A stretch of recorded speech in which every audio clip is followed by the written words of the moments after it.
and Tampa. This is Green Tagged Theme Park in 30. I'm Philip, and I'm joined by my co-host Scott Swenson of Scott Swenson Creative Development. On Green Tagged, we try to ask important questions and talk about why they matter, try to find our way to answers. This week, we're discussing what is immersive in 2024. That's our I don't know, our cornerstone, our North Star. Our umbrella. That's our umbrella. Yes, our umbrella. So, of course, I think what kind of spawned the idea for talking about this was the Willie Wonka experience, which really we haven't seen anything about that unless you have no Wi-Fi or haven't seen anything on any social media network anywhere. Yeah.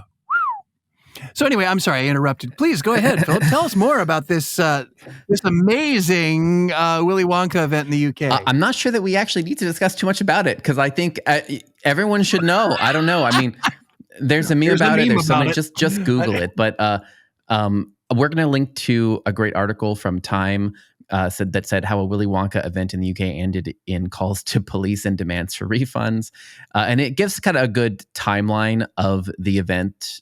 And the experience. But if I'm going to boil it down, I think everyone already knows, so I would rather not go into too many of the details. But if I was just to give the TLDR version for people that maybe ignored it, essentially there was a real experience that was a Willie Wonka immersive experience, billed as a Willie Wonka immersive experience in Scotland. It did open, like it was a real thing that opened, and it was pretty bad. I mean, it was in a warehouse. It just was poorly executed, right? Like that's the thing that I'm going to maintain here is that in my view, it wasn't, it was a real event that opened. There were paid actors. There were, so people, the guests entered, they went through a few like quote unquote areas. There were actors that played, creatures from Willy Wonka, et cetera. There was, kind of candy handouts, but it was just bad. It was just really poorly executed. We're talking about, no, I mean, they paid a significant ticket price, not, like 30, I think 30, 40 pounds, but it looks like something that you would see at a middle school. I mean, that's the level of execution. It's not even a high school show. This is like a middle school, level show. So the experience left a lot wanting, and so much so that people called the police. And that's what really made it kick into the stratosphere, was that some of the folks called the police just because they, officers were called to the event. Officers were called there. And the event was canceled after almost like midway through the first day. A lot of the accounts say that the actors even like left almost like on their breaks because of just how bad it was. Several of the people said that they thought that the crowd was going to become unruly, so they felt unsafe at that area just because people were so upset. But yeah, we later learned a little bit more about the background of the creation event from, I don't want to say their depositions, but just from like conversations, interviews with some of the actors that were there. But essentially, a lot of the actors said that they felt that most of the experience was generated by AI. So like the scripts were AI, the characters were AI, the background stuff was AI, and a lot of it just didn't make any sense. And they didn't.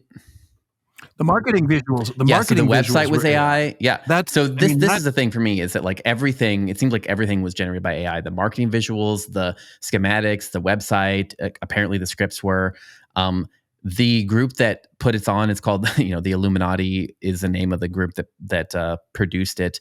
But the one thing I thought was just very telling was at the very end of the Time article, they include a quote from the warehouse owner, which I kind of like. I don't know why you dragged him into it, but they're kind of like interviewing him. So like, how'd you let this happen? And he kind of was like, well, tenants rented a space. You know what I mean? Like, what do you want me to do about it? Which is reasonable, but right. The very end says, when asked what he thought went wrong, Waterfield, which is the owner of the venue, he says he thinks it was a mixture of ignorance and perhaps some complete inexperience. The main thing for us There was lots of disappointed families that had to travel from all over. I hope House of Illuminati comes good on their promise to issue refunds to everyone who was let down.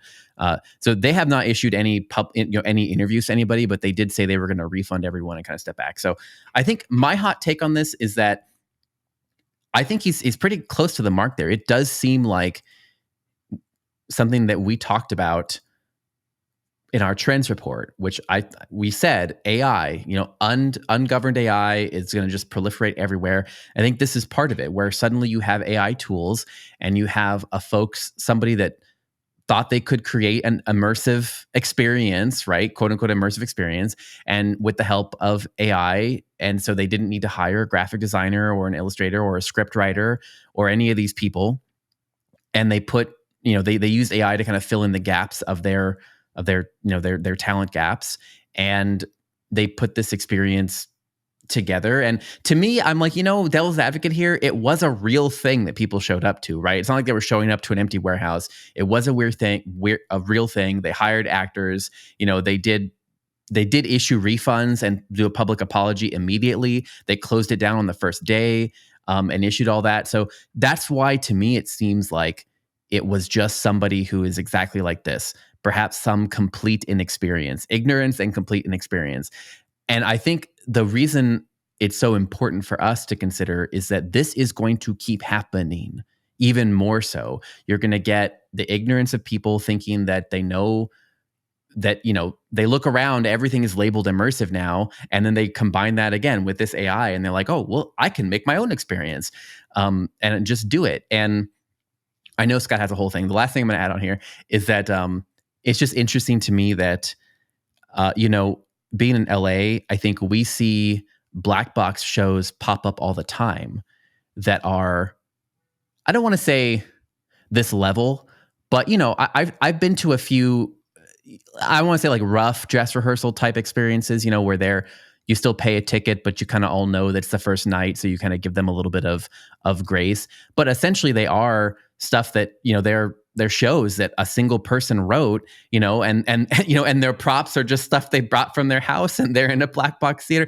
So I mean, it's this thing where there is, I think this genre of entertainment is important as a way for people to test ideas and concepts and that kind of a thing. And so I think that's also my concern. I have kind of multiple concerns here. I have the concern that the public is going to have this huge backlash to this type of experience, and immersive is going to blah, blah, blah. But I also think it's going to endanger people who are genuinely trying to just test one of their show ideas. And that's going to, kind of put a crimp on creativity, because essentially to me, you're going to get a even larger trust crisis, with all of this stuff, where it's going to be, you don't believe it unless it's Disney and Universal. But okay, anyway, sorry, that was way too long. Scott, what do you think? Welcome to my TED Talk. Sorry, you didn't know you were signing up for that. We just watched Philip's entire head deflate like a balloon as he spit out everything that was possibly there about this particular topic. So a lot of it, let's see if I can dissect and sort through some of it. A lot of it, yes, I completely agree with. I will say that, and we've said it before. The quote that I keep hearing is, AI is not going to replace creatives. However, creatives who don't use AI as a tool will be replaced. So AI itself is not a replacement for creatives, scriptwriters, graphic artists, show planners, et cetera, et cetera, et cetera, et cetera. And this is living proof of that.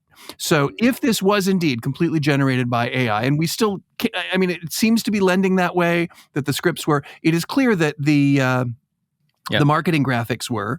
In fact, I've seen even some of those, and you look at them and you go, well, that's clearly not real. That looks like concept drawing at best, and it's AI generated. I think the thing that we have to recognize, even before we get into the AI dilemma, is these things were created and put forth as fact. So whether it is through inexperience or there's some sort of malevolent intent behind this, the company that put this on lied to the public.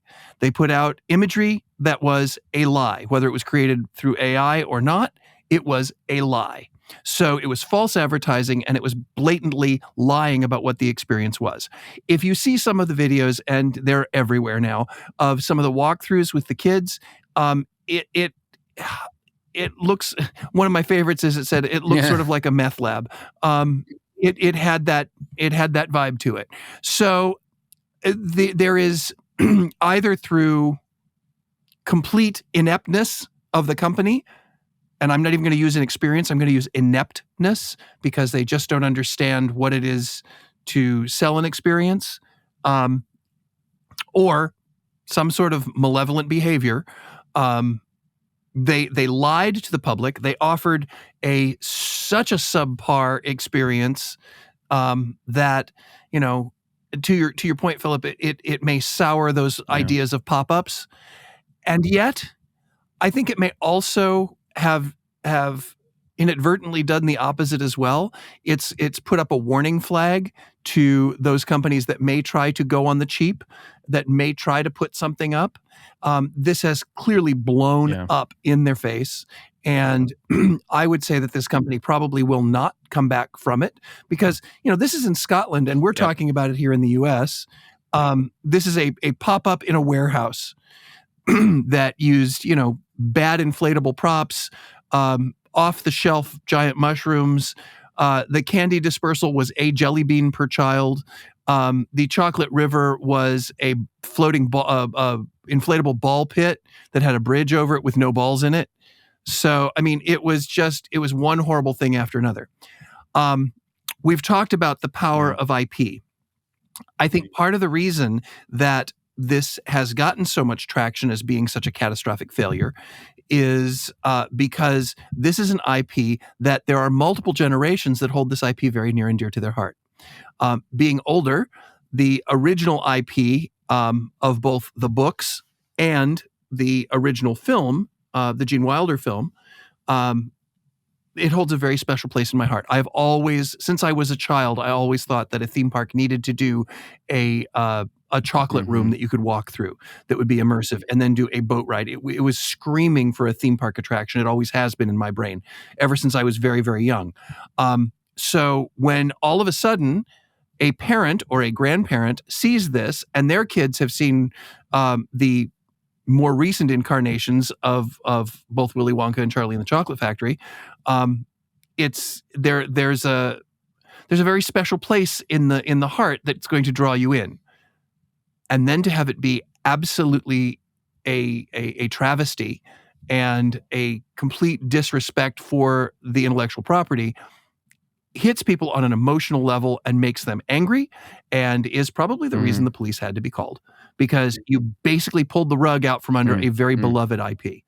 And so I think that's part of the reason that we're seeing it now. It's not just the ineptitude, because I'm sure there have been other real crap installations around the world. But this one... I've been to several. I've been to several, going, yep, been there.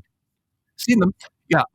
Because this, from what I've seen, is just... if I had not seen video, I would not have believed how bad it was. I would have said these people are just exaggerating. No, it's horrendous. It is horrendous. And, I realize I've not experienced it, and there are people there there are people out there listening who can say, well, Scott, you've only seen video. No, I can tell from these videos, when you can't even hang up a plastic tarp straight, something is horribly wrong. There is just one catastrophic piece of embarrassment after another when it comes down to this. So, for those people who rely completely on AI to replace creatives, to replace real people, this is what happens, and it fails. So don't do it. If you are a creative and you're using AI, I've admitted on here for flavor boards, when I'm creating new things and I can't find an image that I like, I will use AI to help me create a flavor board. It is not a design. Yep, exactly. It is a flavor board. Yeah. Is there the ability, as AI progresses, to continue to use it more and more and to rely on it more heavily? Yes, but it still needs to be supervised by a creative or someone who knows what the heck they're doing. Otherwise, you end up with Willy Wonka's meth lab in Scotland. So there's that. I think the other thing that's really, really important here is, you said you hope it doesn't sour the idea of pop-ups coming up. Like I said, I think it's raised awareness. And I think that smart business people and even not so smart business people are going to look at it and go, well, the last thing we want is a Willy Wonka catastrophe. So they're going to rethink how they market. They're going to rethink how they put things together. I think guests are going to become significantly, like I said, this has hit every form of social media. I've seen it on, if it's on Facebook, Insta, TikTok, LinkedIn. Yeah, LinkedIn for crying out loud. It's literally everywhere. Literally everywhere. It's going to make consumers much more critical. So what that means for us in the industry is A, don't try to lie to your public. B, the sooner you can get real photographs out there, and not AI, the sooner you can get real content out, the better. Because that will prove to your potential guests that this is not just a slap together piece of trash. I don't get really negative about things very often, but that's what this was. This was a piece of trash. But it's because it offended me because I love the brand, and they just went so over the top in the wrong direction. And I also, we've always heard "let the buyer beware." Well, this is proof that it can go this far wrong. So don't allow your guests to stumble into something that's this awful. First of all, don't produce it if you're in the industry. Don't do it because it will come back and hurt you. And everybody's saying, well, yeah, but nobody would know about this company. But no one's going to hire this company. No one's going to go to anything that's created by this company because they're a meme. Yeah. They're a joke now. Well, I guess I don't know if this is not like a counterpoint, but back to our like umbrella of, what is an immersive experience in 2024? Like part of me is like, maybe it's just because I've gone to so many events, as media and as being here in LA and all that. And I'm like, I've been to several events like this. I'm not joking. Like I have, and I've been to so many, black box shows that it's, essentially you're just a person. There's nothing. It's just a black, it's literally a black stage and one or two performers. Right. I mean, so I think it's almost like the question is like, what is acceptable? I think that is, it's kind of like, we talked about AI and we talked about the concept of AI is going to create so much misinformation. It's going to be hard to figure out like what is facts actually, like what is real, and then it's going to, potentially make it so that the bigger brands, have more of a monopoly on truth, right? Like you're probably going to believe something from the New York Times, but you're not necessarily going to believe something from anybody else. So it's, or, pick your news source of choice. Doesn't have to be that. It could be Fox if you want.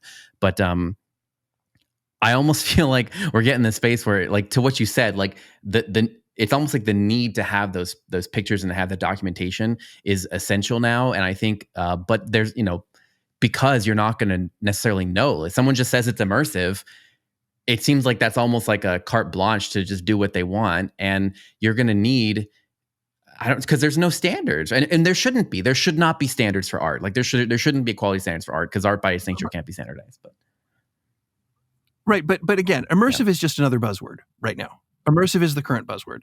And if someone tells me, you say you've been to a lot of little black box pop-up experiences, which is great. If someone tells me this is an immersive storytelling experience in the dark, that's one thing. If you tell me and show me in your AI-generated lies that this is a walk through one of the most classic films, one of the most classic children's films or classic children's IP, and then deliver nothing, that's a whole different story. So I don't want it to be confused with I'm saying it has to be high tech, it has to be high cost. It doesn't.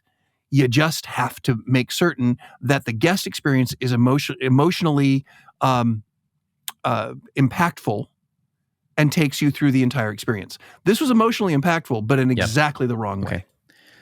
Yeah, I take your point. Basically, it's the IP tied into it. It's what makes it just more difficult for people. Yeah. But my last point is just, I think my takeaway, Scott had some really good points for our listeners. My point is going to be, it's going to become even more essential that you create real media and not, like back in the day, right? Like it's like haunted houses and everybody that want to be immersive, like just they made these posters and they're like, no, we can't show you any photos or we can't reveal any of these things. I'm like, you need to be able to show people what it looks like to prevent stuff like this. That's just going to be my thing. But right. And even if they had shown close-ups of this stuff, because that's trust me, I've set up for more than my share of media days where the attraction itself is not completed, but I didn't replicate anything that wasn't an actual part of the experience. And even if they had done close-ups on this, you would have seen the wrinkly inflatable vinyl. So along a very related story to this is that there's something that is billing itself as a theme park that has opened in Japan. It's calling itself an immersive theme park. Yeah, it's calling itself an immersive theme park. And it from the website, it says, dramatic events that we see in the worlds of film, anime, or games. If you could experience them, not as the observer, but as a protagonist, that succession of dramatic moments, not shared with anybody around you, but uniquely yours, creating endless thrills and excitement that burst up from the depths of your heart. A day spent here is not just any day out of the ordinary, it's a dramatic day that will totally change your life. Get ready for the world's first immersive theme park, Immersive Fort Tokyo. And, the website has a lot of, I'm not sure it's AI generated, but it's pretty squarely in the over dramatized concept art, idealized concept art, right? Yeah. So they're basically it's a space in a mall, a shopping mall, and essentially what they've done is broken it up into little chunks, and then each chunk is like a little miniature immersive experience. Some of them are IP related and some of them are not.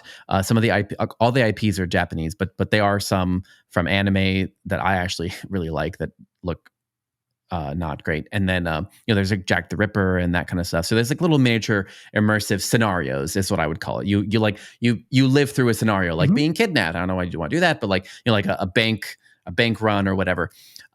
The reviews for this are terrible. It just opened on Friday. We're recording on Sunday. The reviews are horrendous.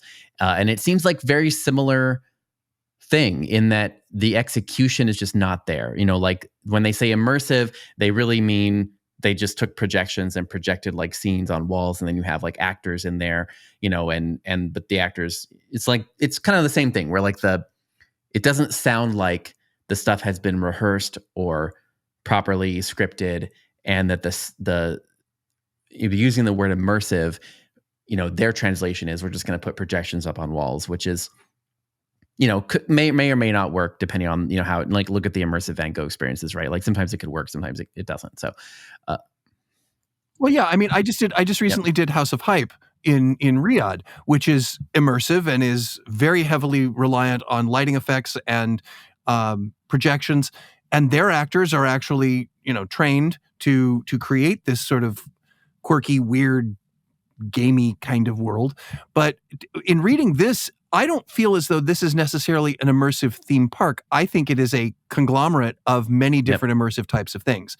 There's, from what I've read in the online, is it's there's basically an escape room. There is an immersive show. There is a murder mystery dinner theater kind of experience. There is all this stuff. Nothing is really new.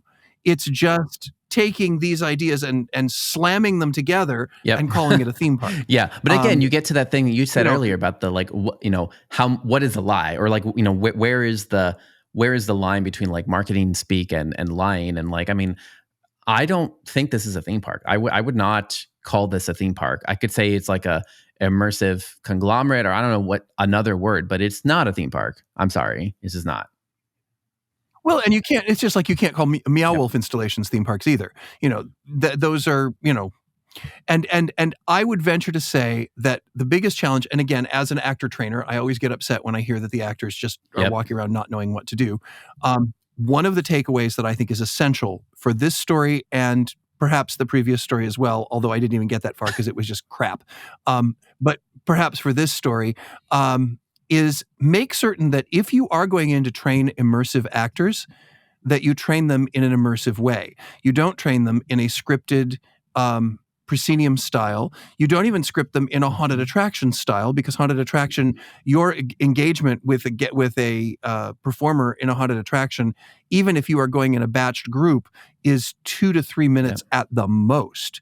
So make sure that you are training them to live in these environments. And that is a very different way of casting. a very different way of scripting and a very different way of training your actors. And I don't think a whole lot of people recognize this. I know maybe 3 people in the industry who get it. And everybody else is just like, well, I'm just going to put them in costume and I'm going to have them go out there and I'm going to tell them the basic story and they're just going to play with it. Immersive actor training takes longer than any other style of acting training I've ever done to do it well.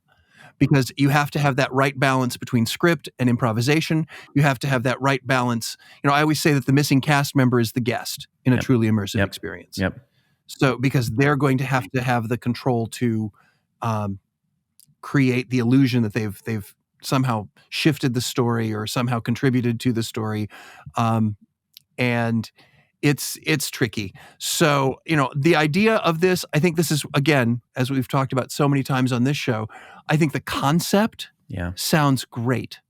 I think it sounds really fun to basically do a crime, because that's really what it's all about. That Sherlock Holmes is one of the IPs, and Jack the Ripper, and I don't know the anime like Oshinoko IPs is like there is a crime at the base of it, but it's a lot of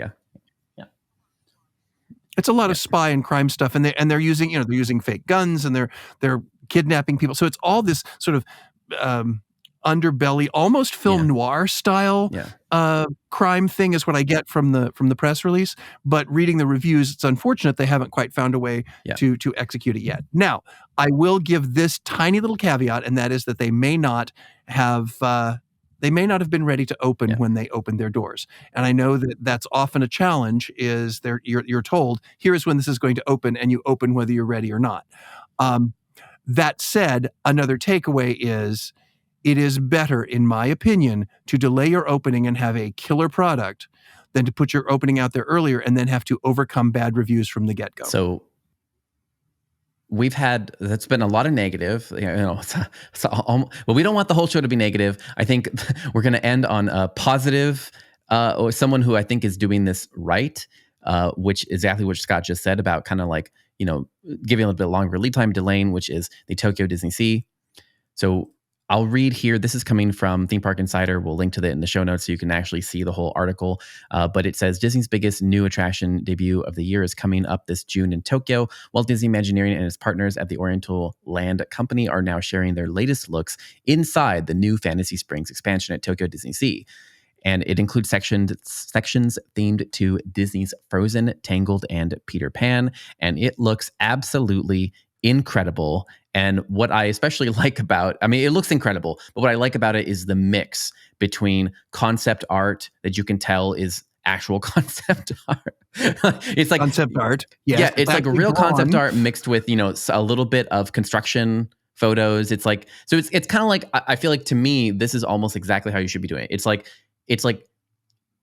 do they have photos of the real experience ready right now? No. But are they showing you, here's the concept, here's what we've thought about, here's the idea, here's us constructing it so you can see that it's going to look like what it's supposed to. I mean, you see everything here. So I think there should be no doubt this is going to be a real experience that is going to be what the quality that people expect of this park.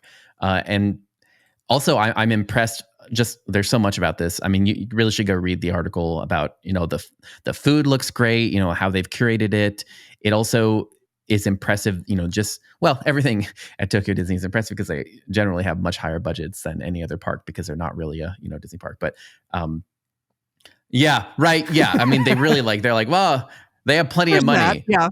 Yeah, and we always think that Disney has the deepest pockets. They don't. Oriental Trading has the deepest pockets. But what I especially liked is how many rides are packed into each area. I mean, they really are like packing the rides in, and we haven't even seen the rides yet. We're only seeing the facades. But yeah, excellent.